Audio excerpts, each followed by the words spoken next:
Yes, it is all about the children, even after they're born. Rick Smith.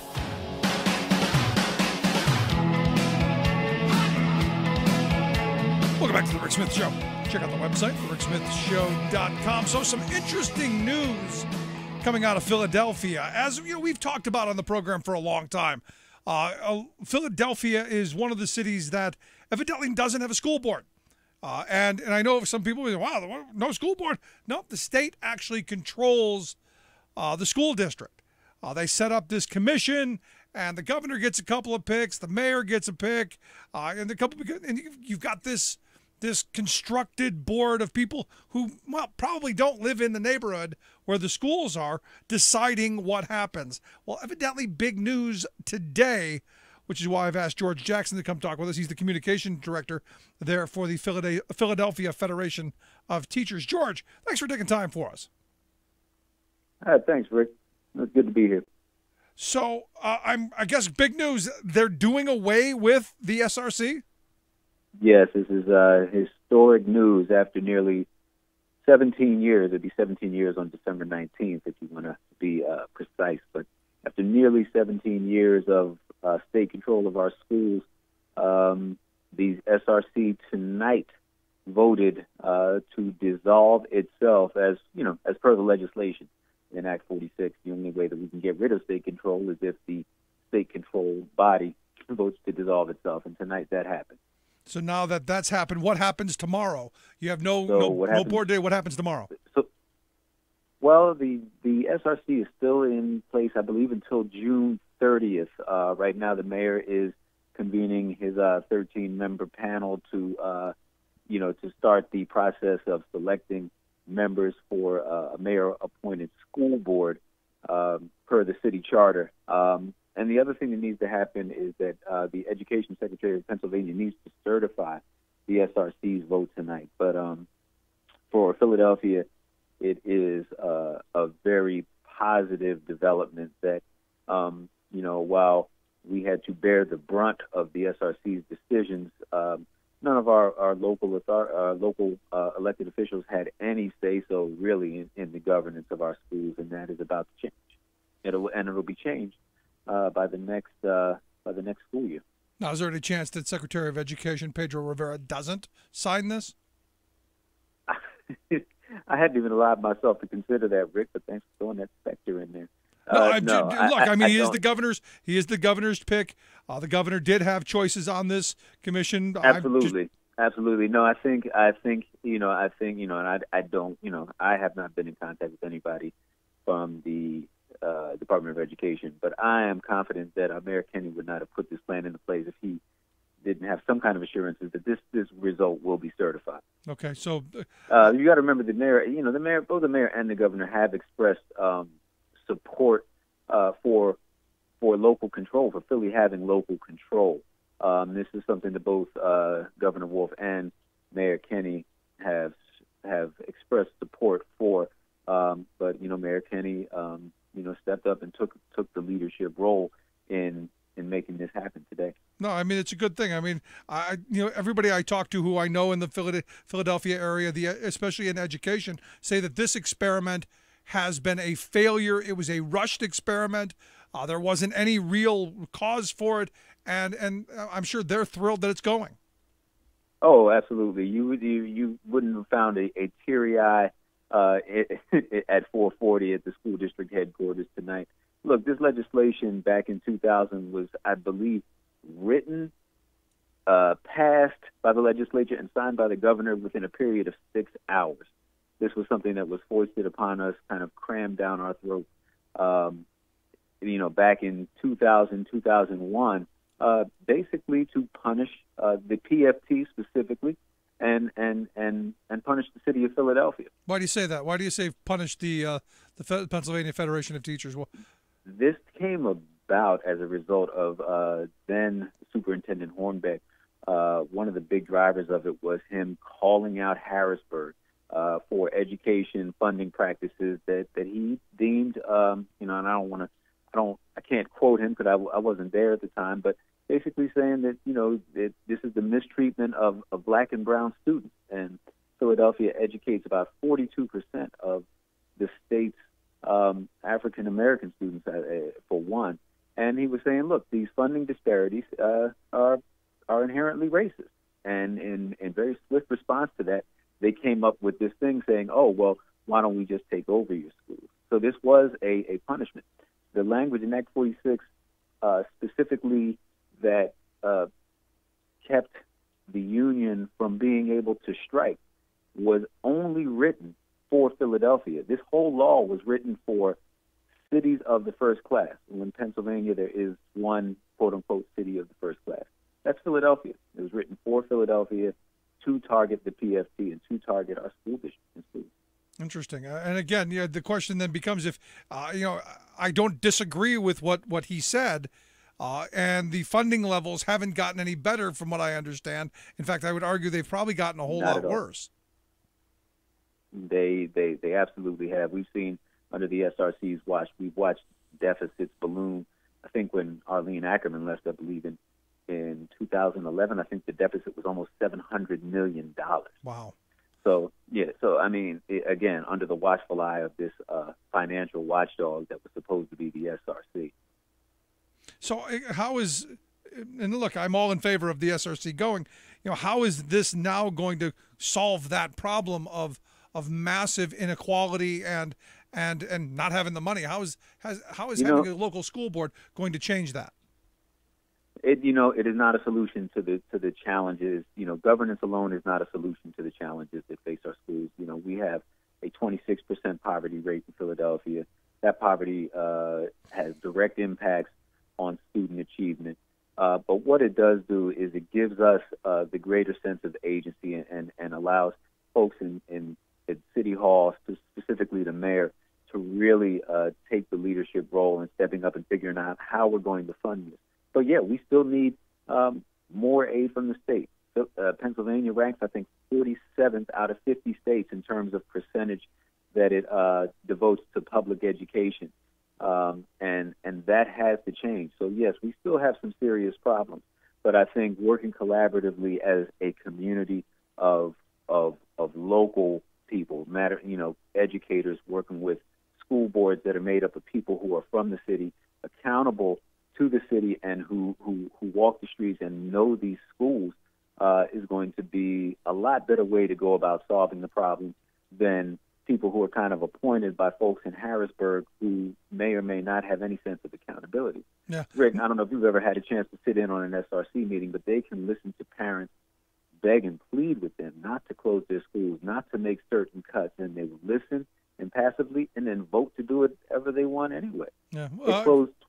They closed 24 schools. I mean, you've seen the record. And when you have a school board of people who have to walk these streets, who live in this city, who really care about it, I think we'll do a lot better in the long run. But the PFT wants to be involved in the process of figuring out who's going to be on that board. We want to be very involved in that process. We want to make sure this board is diverse and really representative of the parents, the educators, and people who are real, genuine stakeholders in Philly. Yeah, I was going to ask you, who the first round of people you think are going to be, because obviously you said that the mayor is going to appoint a board, and at which point does it become an elected board at some point down the road? Any idea how that works, that transition? Well, I think that would require that to be so. The original home rule charter calls for a mayor-appointed board, and that's the charter that it reverts back to. In order to have an elected board, you would have to have a charter change.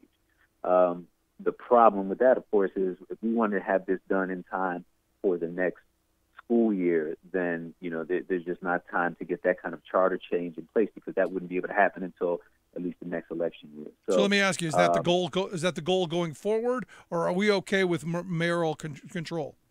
Like I said, we have a close working relationship with the mayor. Right now, we're comfortable with seeing the SRC go and being involved with the process.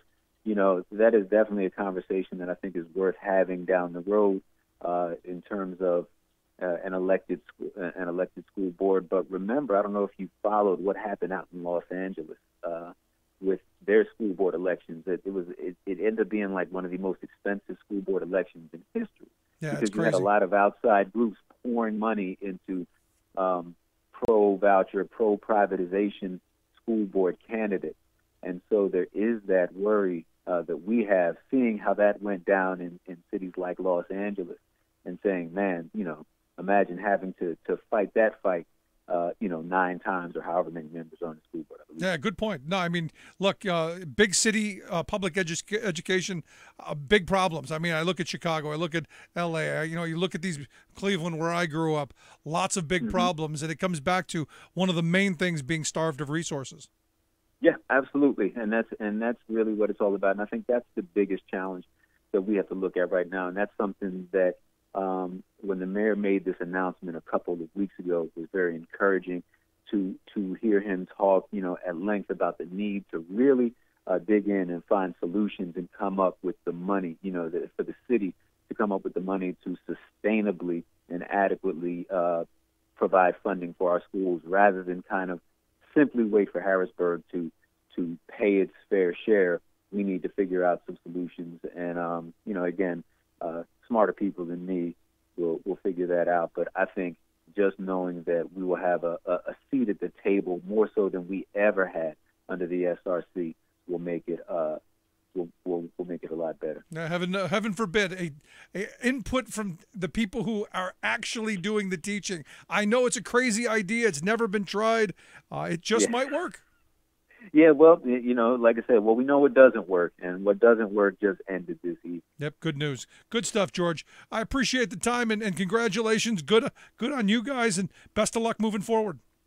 Hey, Rick, thanks a lot. And anybody listening, if you go to pft.org, we actually have on our website a timeline called the Fall and Rise of Local Control of Philly Public Schools, and we got some great photos, some videos, some news articles, all in kind of a timeline format that you can scroll through and see how we got to this point today and where we've been over the past 16, 17 years.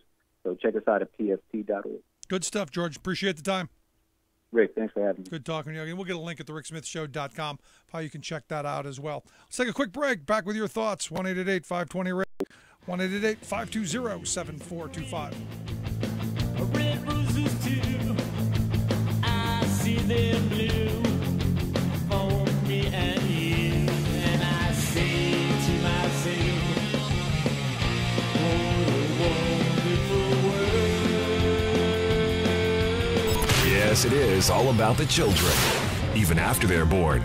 Rick Smith. I'm Rick Smith, and this is Labor History in 2. On this day in labor history, the year was 1982. That Tuesday, the National Football League players ended their 57-day strike. The league scrambled to get the new season going, scheduling games for that very next Sunday. The shortened 9-game season included 2 games played before the walkout, and the rest after the strike ended. The biggest issue that led to the strike was compensation and benefits. The NFL had seen a surge in television revenue with a new 5-year contract worth $2.1 billion. The players asked for 55% of the league's growing profits. The Players Association also wanted a minimum pay scale based on years of service and improvements in health care and retirement benefits. The owners flatly refused. On September 20th, the Green Bay Packers beat the New York Giants in a Monday night football game. The next day, the New York Daily News reported, quote, "For the first time in its 63-year history, labor troubles will throw the NFL for a loss." By a unanimous vote of its executive committee, the league's Players Association yesterday voted to call a strike. The article continued by writing, quote, "The players stressed that they had been forced to call the strike in frustration over what they termed management's twin failures to take them seriously and to bargain in good faith." Sports Illustrated summed up fan sentiments about the strike with a cover headline reading, over the image of a deflated football. Finally, the two sides came to an agreement. The players won raises, bonuses based on years in the league, and severance packages for retiring players. But the gains were far below the union's goals. Bitterness lingered, and 5 years later, the players would be on strike once again. Like what you hear? Check out more at laborhistoryin2.com.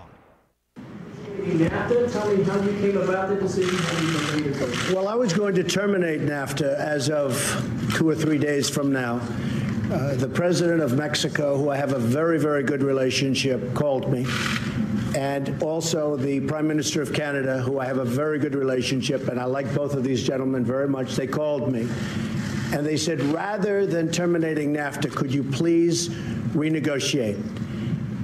I like them very much. I respect their countries very much. The relationship is very special. And I said, I will hold on the termination. Let's see if we can make it a fair deal, because NAFTA has been a horrible deal for the United States.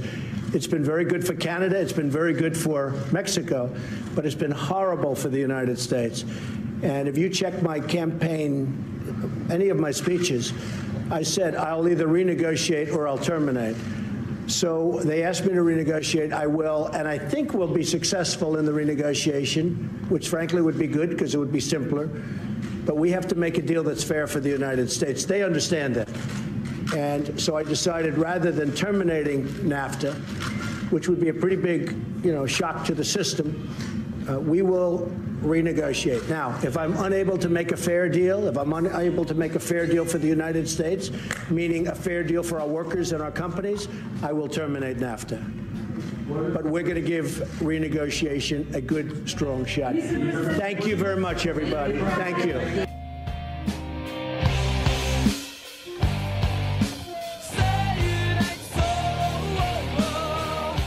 Welcome back to the Rick Smith Show. Check out the website, ricksmithshow.com. Look, I agree with him. NAFTA was horrible. NAFTA needs to be fixed. I agree. I just don't know that he's the guy to do it. Sorry. And you look at what's going on around the world. You look at some of the stuff coming out. I'm afraid he opens this up. We end up getting screwed even worse. We're here to talk about the NAFTA, the China, the trade. Our good friend Dave Johnson. He is the founder and principal author at seeingtheforest.com. Dave Johnson, thanks for taking time for us, man. Thanks for having me on, Rick. So Friday, I guess tomorrow, the big meeting. We're going to start renegotiating. It's going to be great. You're talking about NAFTA. The fifth Yes. round is taking place in Mexico City, and we'll see. It's interesting. What are we hoping comes out of this? All right, the U.S. has actually put forward proposals that change the current NAFTA's incentives to outsource, and there's a whole wing of America, like the Chamber of Commerce and such, as well as, the Goldman Sachs side of the Trump administration that's totally believing this is a bluff, that this is never going to happen. So the Canadians have come in demanding labor standards, and including that the U.S. address its labor standards. For example, right-to-work laws, because they're affecting Canadian wages. So NAFTA is there's one more big part of that, and that is a proposal to revisit to see if it's working every 5 years. And that's an American proposal. And that a lot of the things that we have proposed are being fought by the Chamber of Commerce types. So there's a lot of things going on with NAFTA. Some of them look really good. Some of them are not. Where would you like me to begin? No, look, it's interesting you said that the Chamber of Commerce is against stuff that's being proposed. In your estimation, is Trump on the right side of this? I don't think Trump understands any of it, personally. But there is that. The Bannon wing and the people Trump has put in charge of the NAFTA negotiations look like they're working on some amount of Trump's campaign promises. That's very hard for me to say, but so far, some of that is what's happening. And the traditional Republican side of trade, and trade itself is an interesting word. I'd like to get into that in a minute, but the Republican side of it all is against it. So should this succeed, and should this pass, it'll be an entirely different coalition in the Congress that's going to be for and against different parts of it. Trade is a funny word. NAFTA, they said it was about trade. It's not a trade agreement at all. It's not about trade. There's a few things about trade, but mostly it's about, as you call it, an investment agreement, and it was entirely designed to outsourced jobs, the premises of Mexico denying rights and freedoms and wages to workers. And we've seen the results. And one of the results, by the way, is that Mexican industrial wages are down 9% since NAFTA as well. Mexico now has lower wages than coastal China, for example, for industrial workers and such. So you get the idea. This is entirely about draining wages out of the U.S., environmental protections, labor protections, things like that, Sure. in order to, and look at what's happened since, in order to boost the Wall Street investor class, which is now, I think we now are at 3 people have more wealth than half of Americans, for example. Yeah, So you Bezos, get the Gates, idea. and So- Buffett. Yeah, absolutely. So some of the proposals are about doing something about that and about doing something about the what's called investor protections in the bill. So we'll see. Now, there's one rift that's interesting because this really is about trade, and that's the ag sector. The trade itself is when one country does things that other countries can't do. Bananas, okay? You trade bananas for beef. I'm in for favor of example. that. Yeah, and that's trade because we can't grow bananas in our plains states, but we sure can raise cattle. So you'd be thinking that the ag sector would be about doing something about NAFTA, but big ag is opposed because big ag is using market access and it's fighting the labor standards. And what's going on with that is that the big ag is run by U.S. multinational ag companies, and they want to weaken independent livestock producers, for example, and small farmers and such as that. And NAFTA has already wiped out 20% of the independent producers in the U.S. Another thing you saw it do was wipe out smaller farmers in northern Mexico, forcing the mass migration that we're dealing with now, for example, where they had to migrate north to try to find money after that. So No, and as I've said before a number of times, NAFTA actually forced Mexico to change their constitution to steal land from communities so that our big agriculture could just steamroller over them. Because look, they were able to buy finished product, cheaper than they could buy the seeds to plant. right. So one example then is that big ag wants to keep this country of origin labeling out, and small ag wants country of origin. Now that's where you go to the store and you buy beef, for example, but it says this was grown, etc., in the U.S. and strengthening food safety rules. And big ag doesn't want that, and this investor provisions weakens all of that. So you get the idea that the smaller small American businesses also, by the way, are fighting the multinationals, for example.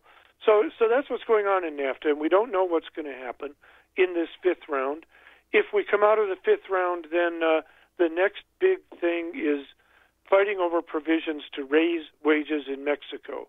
That's the next round, is all about how do you raise wages in Mexico, because when you raise wages in Mexico, you raise wages here, you raise wages in Canada, and that was the big purpose of NAFTA. So they're trying to undo that. The American corporate sector is totally against that. We have actually got people fighting for that in the trade office. So Trump, I don't know what Trump has to do with that and understands it even, because Trump. Well, I think the one thing that I kind of give him credit for, and I've had a lot of people talk nicely about this Robert Lighthizer guy. Yeah, it's Lighthizer, not Trump. Right. No. Look. But we got Lighthizer in there. Yeah. Right, and then Trump put him in that. That to me was the one thing, and maybe it was by accident. I don't know. But it's the one thing that I think he has done right. And look, I don't like giving Trump credit for anything. But the hope is he does he's doing everything he can to weaken labor everywhere else. So, which literally contradicts everything that's happening with this trade negotiation. So we'll see. Now, Asia, Trump announced all these deals, and of course those were the kinds of deals that were underway anyway. He had all these flowery words, but we're actually about to go into some serious conflict with China because a number of trade investigations are about to come out. They talk about the kind of things that China's been doing. Right. And that's very serious. We've got this huge, I think it's $350 billion, might be higher, goods deficit with China. That is a lot. I think it was $65 billion just last month, for example. So that's the exporting of making things to there, the exporting of jobs to there, et cetera. And China is doing all of these unfair things that I've talked about on your show for years and years. That's all coming up. Meanwhile, Trump said that he wants to do bilateral trade negotiations, meaning with one country at a time. No countries are taking him up on it. But we are doing this treaty called the China Bilateral. They're not even bothering to call it a trade treaty, by the way. The China Bilateral Investment Treaty, which the corporations and Trump are pushing, which allows, it's the same kind of thing. It's all about making it safe for investors, which is meaning making it totally bad for labor. Yep. I'm filibustering. You go ahead. No, and citizens as well. No, I mean, the reality is exactly. you're right. For our wages. Yeah. At the end of this, and the energy thing, they're going to come in here, they're going to drill, they're going to send it back to China. They're smart, we're dumb, and the guy who said he was going to fix all that, I just fear is not smart enough to fix it. I fear if they talk nice to him, they give him little trinkets, they tell him how wonderful he is, things get much worse really quickly. Yeah, and exactly. And you're seeing that happen in country after country, but you're not just seeing that happen there. He brought in his administration is like almost all Goldman Sachs people, and they are totally about this investor side of things. It's like the tax bill too. If you make your money from wages, this tax bill and the Trump administration screws you. Yep. If you make your money from investments, it's like paradise is one of the words people are using. So that's the big conflict going on in NAFTA. And for the first time, though, the AFL-CIO and others are kind of not in shock, and are shocked, actually. I mean, by not in shock, they're not in shock how bad it is. They're actually saying, wait a minute, this could lead to something. Now, they're saying, though, Trump's talking about getting out of NAFTA, and that could be the pressure the Goldman Sachs types are putting on him, because a better NAFTA is the goal here for labor and others, where if we pull out of NAFTA, it's much worse. We end up with all kinds of problems. Why is it worse if we pull out? We have nothing at all protecting lower wages in Mexico, nothing at all. The new NAFTA would stop the incentives to outsource, but pulling out would just mean that American companies just going to want to move their stuff down there. Trump can then try to impose tariffs. But if they move their stuff down here, let me ask you this, because if they do move their stuff down there and NAFTA is gone, couldn't you just raise tariffs? And yes, you could, but will we? Oh, and there's the question. Yeah, exactly. So it's all up in the air.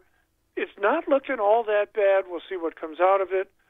It's actually in conflict with almost everything else the Trump administration has done. So all I can say is we'll see.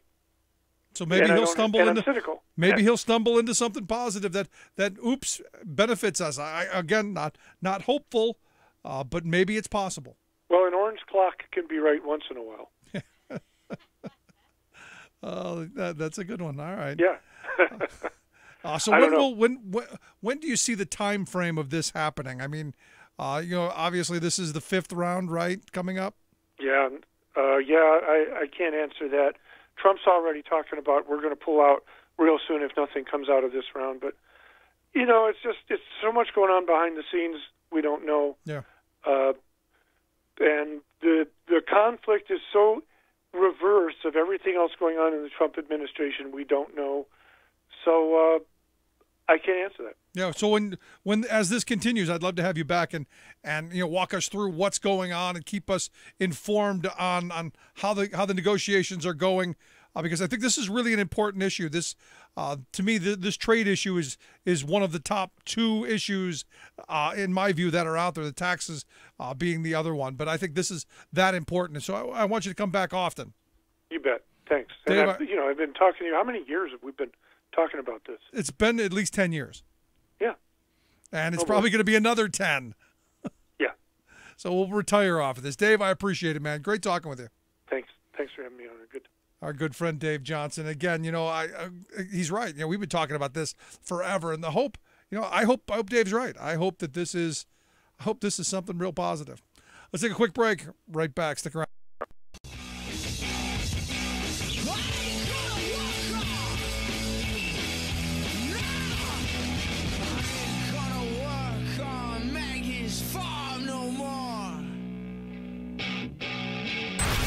Exposing that free trade is never free. The Rick Smith Show. If you've ever been to one of the cities graced with a Trump hotel, casino, resort, etc., you know that the Donald splashes his name in giant gaudy letters across every structure he owns, preferably in gold. Now, he's taken ownership of a massive new structure, and he might not want his name on this one. It's Trump's towering redo of America's tax law, and it's truly golden. For the super rich, that is. Revealing in hard numbers whom his presidency really serves, not just the 1%, but the 1/10 of 1%ers who are multimillionaires like, guess who? Him. First and foremost, the Trump tax plan slashes the payments that giant corporations make to support our nation. He claims that this will let corporate elites raise the wages of workers and create jobs, winking at the fact that, of course, the elites will pocket every dime of his tax giveaways. And shh, don't mention a little secret gotcha. A third of his corporate benefits go to foreign owners of American corporations. Meanwhile, Trump's luxurious new tax structure eliminates many benefits for middle-class families, such as tax deductions for medical expenses, college tuition, and interest paid on student loans. He wants modest income families to pay more so he can eliminate current taxes on his own uber-rich family, including killing the alternative income tax paid by the rich and the estate tax, which applies only to the immense fortunes of a handful of America's richest families. This is Jim Hightower saying, did I mention that the gilded tax structure proposed by this self-described business genius would hang an additional $1.5 trillion debt around our children's necks? No surprise, for Trump's grandiose luxury projects were often built with other people's money, advancing himself before he slipped away, leaving others to grapple with the bankruptcy. What do the corporate powers from Wall Street to Walmart have in common? They hate the Hightower Lowdown. You can see Officially. Where smart policy and sound investment matters. The Rick Smith Show. So you wake up in the morning just to work and place yourself, and then somebody tells you that you're owned by someone else. So what's it all about? It's money! Work it out! Yes, it's all about the money. And today, look, the House, they did what they did. The Leave No Billionaire Behind Act went through. No Democrats. Actually, 13 Republicans said, no, bridge too far for me. And in fact, what I saw is this piece of legislation, if it goes through as is, could save the Trump family more than $1 billion under this plan. People like you, me, average everyday working stiffs, we're going to see our taxes go up. And you got to ask the question, how else do we pay for the billionaire tax break? How do we do that? And here to answer some of that, I've asked Jeremy Slevin to come talk with us. He's Associate Director of the Poverty to Prosperity Program there at the Center for American Progress. Jeremy, thanks for taking time for us. Hey, thanks so much for having me, Rick. So we're leaving no Trump people behind. We're going to make sure that they're right. well taken care of. Right. We're leaving no Trump children behind, I think. Because heirs and heiresses do very well under this plan. Trump voters, on the other hand, may not be doing so well. And what do you say to the person who goes, well, good, maybe they get what they deserve, and maybe there's some poetic justice in that? I've never adopted that philosophy because, what does it get us? It's kind of a nihilistic view. And I think if we want to improve the state of the country, we need to convince people. And that sometimes means convincing people who we don't like. Right. I don't believe in punishment. I think even the people who I may not agree with deserve health care and deserve a living wage. But here's the thing, and if you've seen the polling, and I'm sure you have as I have, this is not a popular piece of legislation. Right. It almost makes no sense that the Republicans would pursue this other than they looked at what happened back just a couple of days ago in Virginia and New Jersey and across the country and really are expecting a bloodbath in 2018, and they're just getting what they can. Well, that's the irony. It's so obvious. As you said, it's deeply unpopular. It's polling in the 20s, like the health care bill. The only rationale, and you've heard them say this, is that their donors want it. The Koch brothers love this. The working stiff, not so much.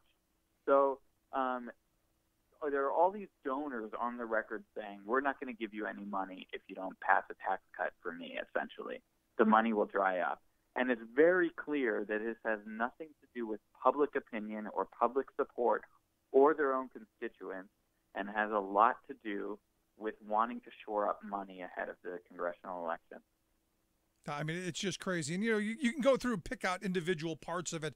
But, they've been trying to sell this as, Jeremy, these are middle class tax cuts. The middle class is going to gain from this, and it's going to, help the economy. And what I'm amazed at is they can do that and say that with something of a straight face. Yeah. So I wrote a piece just Tuesday. We ran the numbers, and it found that under the House bill alone, 36 million middle-class and working-class families would see a tax increase. And that's families. So if you take individuals, it's something like 100 million. And then the Senate bill is even worse. We just found out today that the majority of people making under $75,000 would see a tax increase under this bill. Like, they're not even trying to hide it. Under the Bush tax cut, everyone got a tiny tax cut, and then millionaires got a giant tax cut. This time, they have the gall to raise taxes on working people to pay for these tax cuts. Now, I have Tea Party friends who love to complain about taxes, and in fact, I often like to poll them when they tell me they're a Tea Party fan if they can tell me what T stands for. And oddly enough, about half of them don't know. So that's quite kind of interesting. But they love this redistribution of wealth phrase. Someone put it in their head, and they've been able to regurgitate that ad nauseum. This appears to me, my Tea Party friends, that this is redistribution of wealth from working people to people who have 7, 8, 10 houses and more wealth than they could ever imagine spending. Yeah. What's remarkable about that phrase is that I can't think of a historical parallel, in fact. And you go back through history, you look at the 2003 tax cuts, the 2001, the 86, all these different tax legislation. There has never been, as far as I know, a greater upward redistribution of wealth from the working and middle class to the wealthy that this country has ever seen. And that's not hyperbole. Wow. I mean, you're saying this is the largest, as bad as the one in 86 was, as bad as the one, the W's were, this is worse than both of those. Yeah. Because as I said, working people in those reforms, especially 2001 and 2003, they saw a tax cut. It may have been tiny. It may have exploded the deficit such that George Bush years later tried to cut Social Security. I'm not saying it was good, but at least people got a little more money in their pocket. This time they are raising taxes for millions of people, not everyone, but many of them, and across the board passing one of the biggest tax cuts for giant corporations and the wealthy that we've seen. Wow. See, now I thought the 86 one was, because 86 was horrible. I mean, Reagan actually took it from 70% eventually all the way down to 28% for the top marginal tax rate.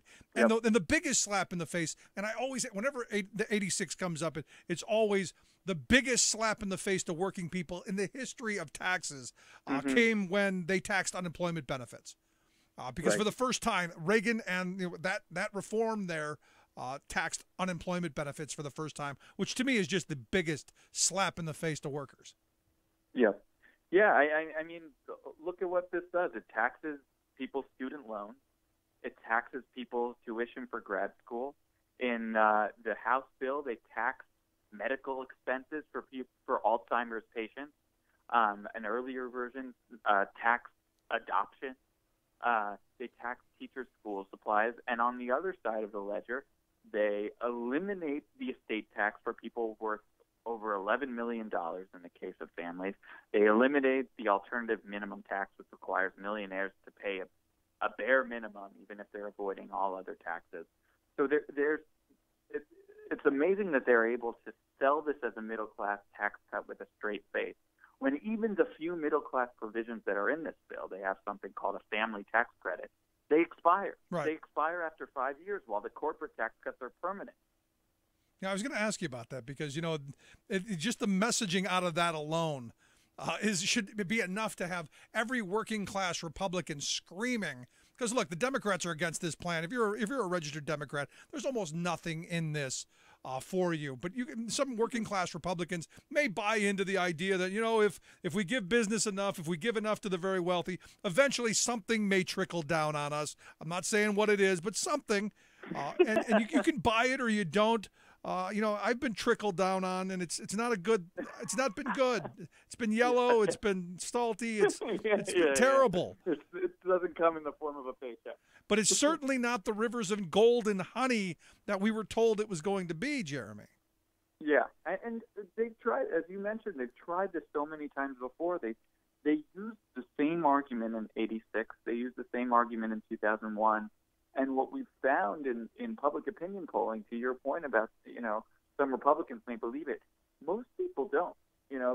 When you mention that trickle-down economics, about 70% of voters say that's a discredited idea. And I think the more you see in the polls from this bill, that it, as I said before, it's not about public opinion. They are rushing this through in the hopes that they won't feel the pressure from their constituents because they don't have time to learn about the bill, right, in an effort to please donors. That's an interesting question you just raised there. Did they actually read it? I know during the Obama years, there was lots of talk about having things rammed. There was a lot of ramming going on. This seems to be kind of ramming. Yeah, I think it's. And the middle class is really getting rammed over this because it's not good. But the process is rammed through as well. It's just like what they tried to do with ACA repeal. There have been 0 hearings on this bill in either the House and Senate. And Mitch McConnell tweeted out, we've held over 70 hearings on taxes since Orrin Hatch was chairman. Yep. Over the last 6 years. None of those hearings were on this bill.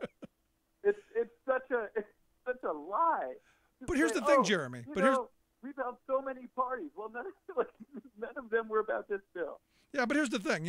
They've been talking about it for so long. It's just, we've always, this is what we've always wanted. So we finally got a chance. Right. But that's not how legislation works, and that's not how democracy works. You think we live in a democracy? That's cute. Yeah, maybe I'm being too optimistic here.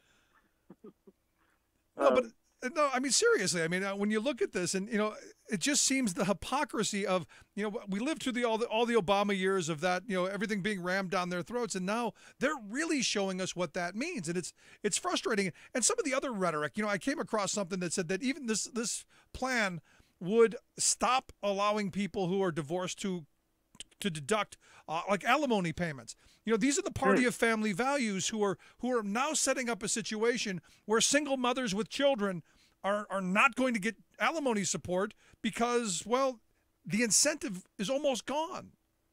Yeah.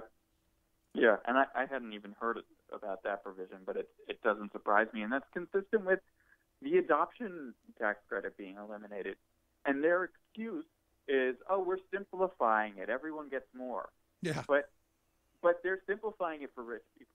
I mean, they're simplifying it and they're raising your taxes. Simplification is meaningless if you end up paying more at the end of the day. And that's what they're doing because they're getting rid of the deductions that help people stay afloat. Yeah, I know where I live in Pennsylvania, the local and state tax thing is an issue. And this is where, I asked the other question out of this. How do people stop this? I mean, it's not done, and there's a lot of obstacles still in the way. In fact, Ron Johnson, the senator from Wisconsin, has said that at this moment he can't support it. The hope is it dies in the Senate. But how do you see this playing out? Yeah, I think that's right. I think they're going to have a really difficult time getting it through the Senate. And they are planning to vote, so everyone knows they're planning to vote the week after Thanksgiving. So we don't have a lot of time. Right, and I'm thankful for that. Home next week. Right. But stopping it in the Senate is kind of like, this is the big moment here. Because as we mentioned at the beginning, the Senate adds in repealing part of the Affordable Care Act. They repeal the individual mandate, which would kick 13 million people off health insurance. It would cause premiums to skyrocket. So they're making this the health care fight. And I don't think a lot of senators want to have that fight again. Yeah, I'll tell you, I was thrilled when Rand Paul threw that out, because that Right. could be the poison pill right there. And I'm glad that they're not doing the vote on Wednesday. I want them to go home, and I want people showing up at town hall meetings and at their district offices and at their houses if they have to, with turkey legs in hand, ready to drum. Absolutely. And they're home next week. I mean, folks may have Thanksgiving plans, but Monday and Tuesday, a lot of these senators are going to be in their district offices. And, you know, you guys have some good guys in the Pennsylvania Senate, but you also have some Republican congressmen like Charlie Dent who need to really hear from constituents about this. Yeah, I mean, we've got one good senator and one really bad one. Right, yeah. And the hope is, you know, I wanted to see the really bad one lose last year. Just didn't happen. Horrible Right. candidate. And you know, Pennsylvania with a much misogynist state anyway. So that's a big part of it. But there is a chance, there is hope. We can stop it. It's just a matter of continuing the wave of call early, call often, fax, email, sit down and write, you know, something snail mail. Any way to get in contact with them. Jeremy, I appreciate you taking time for us, sharing some of your thoughts. Yeah, thanks so much, Rick. Great talking with you. Fun talk. Jeremy Slevin, Associate Director of the Poverty to Prosperity Program there at the Center for American Progress. If you want to check out their stuff, we'll get a link at thericksmithshow.com. Quick break. Right back after this. Stick around. Listen to The Rick Smith Show. We're working people. Come to talk.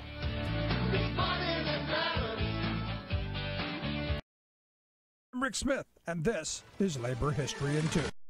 This day in labor history, the year was 2006. That was the day mounted police charged 50 janitors and their supporters during a protest in Houston. SEIU's Justice for Janitors campaign had been organizing for years throughout the South and Southwest. Modeled on success achieved in California, SEIU broadened their campaign to Houston and Miami. The union called a month-long strike against the city's largest cleaning companies. Protests and civil disobedience actions continued throughout the strike. Hundreds of strikers routinely marched through the streets of Houston, beating drums and hauling bags of garbage into the middle of intersections to highlight the key services they provided to the city. They were subject to repeated threats of firings and arrests. When police charged at the janitors, it served to turn public support in favor of the strikers. By the end of the month, Tom Balinoff and SEIU Local 1 in Chicago claimed victory for 5,300 Houston janitors. The Chicago local had been central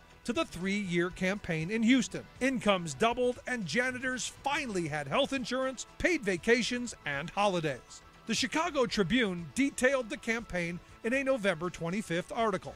The union lobbied building owners and major corporations who held contracts with the cleaning companies. The union worked to gain a foothold among the janitors, sending in seasoned Latino janitors from Chicago to help with organizing. SEIU committed millions of dollars to the organizing drive, setting aside $1 million alone in strike funds. At a victory rally, union leader Flor Aguiar proclaimed, "No one thought a group of poor Latinos from Houston would be able to win anything. But today, we can lift our heads up very high." For more information, go to laborhistoryin2.com, like us on Facebook, follow us on Twitter at laborhistoryin2. President Trump recapped his trip to Asia in a televised speech on Wednesday night. One of Trump's biggest claims was that he'd convinced China to abandon its insistence on a freeze-for-freeze policy to contain North Korea. We agreed that we would not accept a so-called freeze-for-freeze agreement like those that have consistently failed in the past. That would be a major announcement, since China has long echoed North Korea's line that in order to de-escalate tensions, the U.S. should stop military exercises with South Korea in exchange for the North stopping its nuclear and missile tests. Except Trump's claim is being directly contradicted by the Chinese. A Foreign Ministry spokesperson said Thursday that the freeze-for-freeze is still viewed by China as the most viable and reasonable plan to address North Korea. While Trump has repeatedly rejected the notion of direct talks with the North, a delegation of Chinese officials is scheduled to visit Pyongyang on Friday. Luke Vargas at the United Nations. Making see red. Smith Show.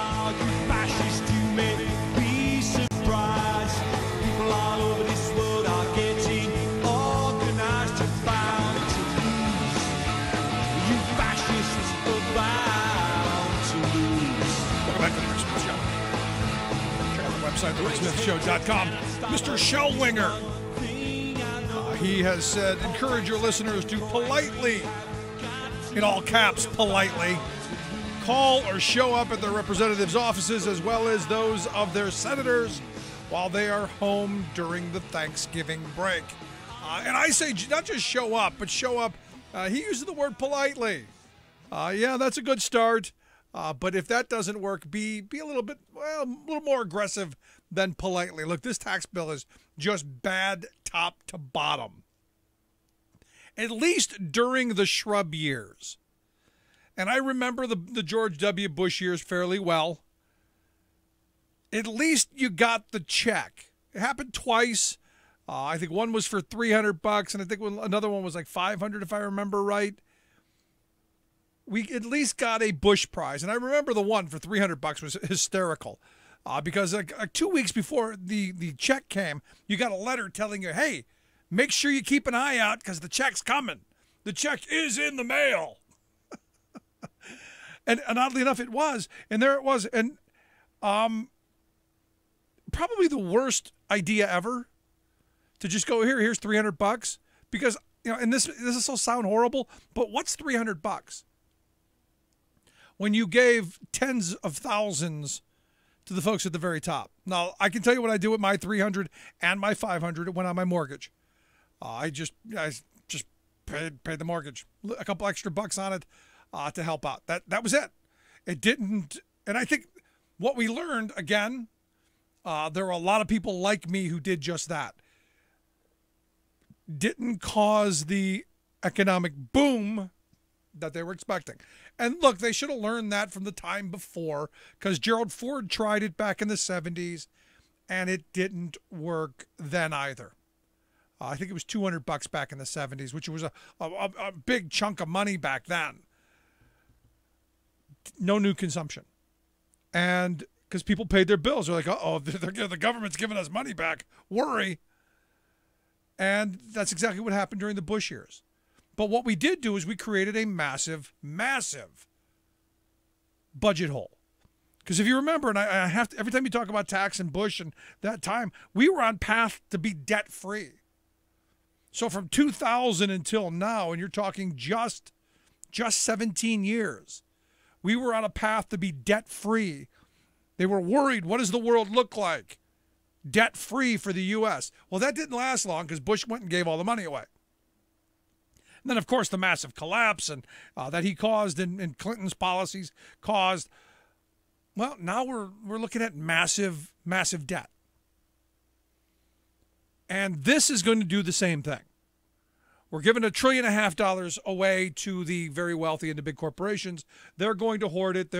It's not going to create jobs. We know this. And it's going to blow an even bigger hole in our budget.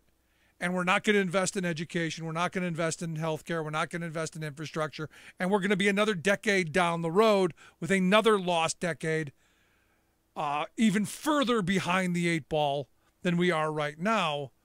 And then what's going to happen? And this is their MO. And it's not, this isn't a secret.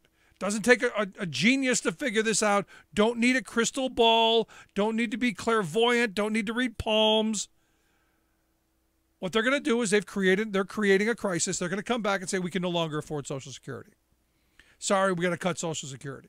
So if you're my age, I'm 50, 10 years down the road puts me, almost to getting to Social Security, almost getting there.